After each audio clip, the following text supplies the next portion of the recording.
सभी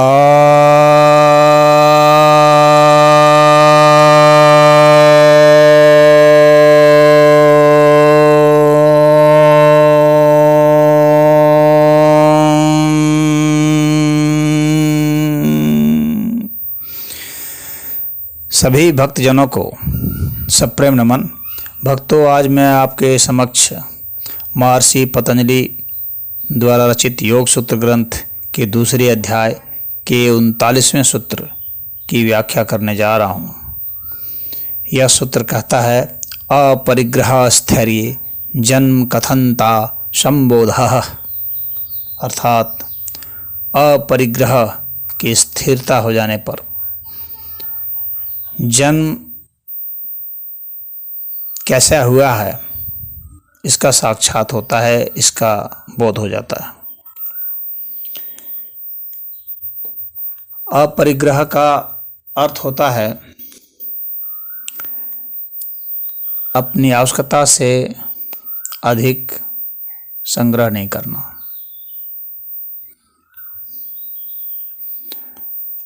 वो संग्रह सिर्फ वस्तु का नहीं बल्कि विचारों का, भावों का, या तमाम प्रकार के जो संस्कार हैं कई जन्मों से, उन सब का है। तो वे जब हमारे में संयोजित रहते हैं, संकलित रहते हैं, संग्रहित रहते हैं, तो योग में बाधा बनते हैं, अर्थात परमात्म के साक्षात्कार में बाधा बनते हैं। इसलिए ये जो बोझ है अत्यधिक संग्रह का, कईयों के साथ हमारे कई तरह के किस्से कहानियाँ जुड़ी हैं, ये सब बोझ होते हैं। इन सब यादों में जब हम घूमते हैं तो हम मोहग्रस्त या द्रोहग्रस्त होते हैं। उन सब यादों से अपने को मुक्त करना है। तमाम तरह की जो वस्तुएं हैं इनके साथ भी कहानियाँ बनती हैं। उनको प्राप्त करने की जो कोशिश है, जद्दोजहद है, उनकी भी कहानियाँ बनी हुई हैं। उनको भोगने की कहानियाँ बनी हुई हैं, उनके उपयोग की कहानियाँ बनी हुई हैं। उनसे सुख और दुख जो प्राप्त हुए हैं उनकी कहानियाँ बनी हुई हैं। वे सब बोझ उत्पन्न करते हैं, भार उत्पन्न करते हैं। तो इन सभी भारों से मुक्त होना जरूरी है। यदि जो मुक्त हो जाते हैं, यानी अनावश्यक कुछ भी संग्रह नहीं करते, न व्यक्ति का, न वस्तु का, न कहानियों का, न भावों का, न विचारों का, न चित्रों का, किसी प्रकार का भी नहीं, तो वे भार मुक्त हो जाते हैं। और वैसे स्थिति में क्या होता है कि उनकी स्थिरता ऐसी हो जाती है कि जन्म कैसे हुआ है, यानी कोई चीज़ कैसे उत्पन्न होती है, उसका उसको पता चलने लगता है। इस अस्तित्व में कोई चीज़ कैसे उत्पन्न हो रही है, कैसे बन रही है, किन किन चीज़ों से, इसका उसे बोध होने लगता है।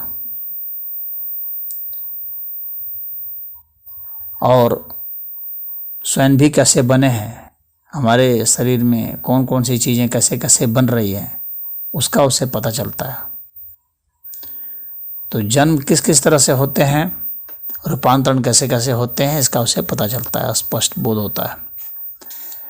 उसने पहले कैसे जन्म लिया था, किस किस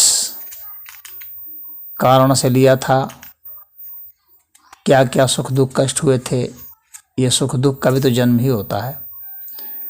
तो इन सभी का जन्म होना, सांस कैसे जन्मती है, विचार कैसे जन्मते हैं, भाव कैसे जन्मते हैं, हमारे शरीर में, हमारे चित्त में, हमारी बुद्धि में, मन में, हमारी प्रज्ञा में, अंतःकरण में किस किस तरह की चीज़ें कैसे कैसे उत्पन्न हो रही हैं, इसका उसे साक्षात्कार हो जाता है। तो यह जन्म के कैसेपन का साक्षात्कार आता है, बोध कहलाता है।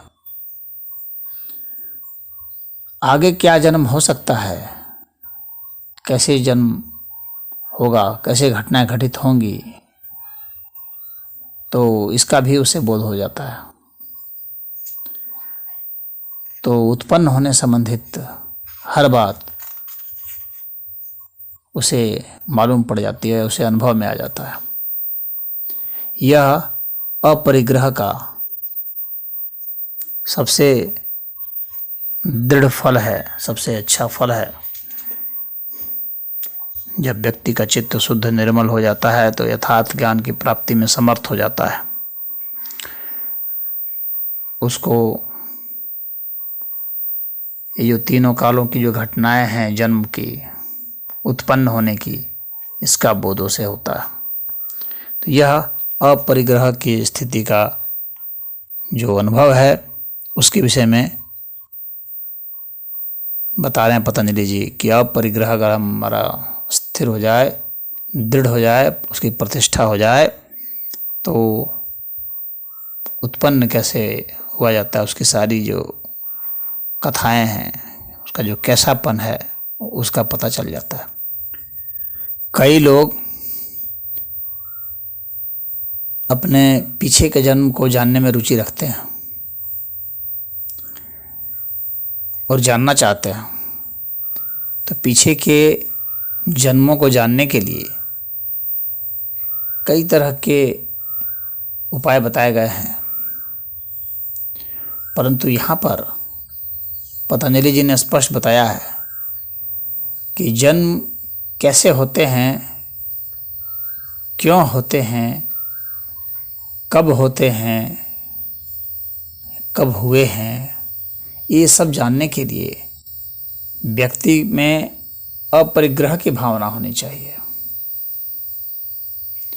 कुछ लोग सम्मोहन के जरिए भी ले जाते हैं, व्यक्ति को आत्म सम्मोहित करके उनके पीछे जन्मों के संस्कार के पीछे ले जाते हैं, लेकिन उन्हें यह पता नहीं चलता है कि जन्म कैसे होता है। पतंजलि जी ने यहाँ स्पष्ट बताया हुआ है कि अपरिग्रह की स्थिति होनी अनिवार्य है। सम्मोहित हो जाए यदि व्यक्ति, तो इससे वह अपरिग्रह को नहीं प्राप्त हो जाता। तो इसलिए जन्म का जो सारा विज्ञान है उसका उससे अनुभव नहीं हो जाएगा। सम्मोहन से वह ऊपरी ऊपरी चीज़ें कैसे कैसे उत्पन्न हुई हैं वह देख लेगा कि मैं ये था, मैं वो था, इस तरह की बातें तो वो कर लेगा।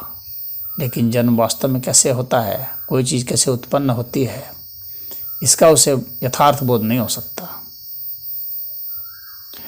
यथार्थ बोध तो सिर्फ अपरिग्रह से ही होगा।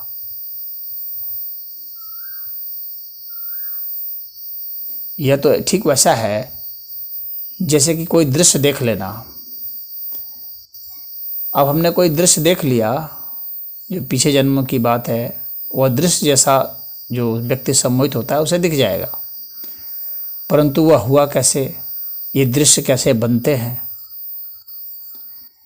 कैसे जन्म की घटना घटती है, उनके पीछे पीछे कौन कौन से कारक होते हैं, कौन कौन से विज्ञान होते हैं, यह उसे पता नहीं चल पाता।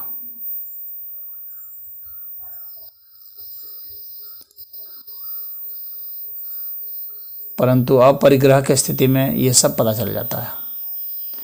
तो सम्मोहन करके जो पीछे के जन्मों को जानते हैं और अपरिग्रह की स्थिति से जो पीछे के जन्मों को जानेंगे, दोनों के जानने में बहुत फर्क होता है।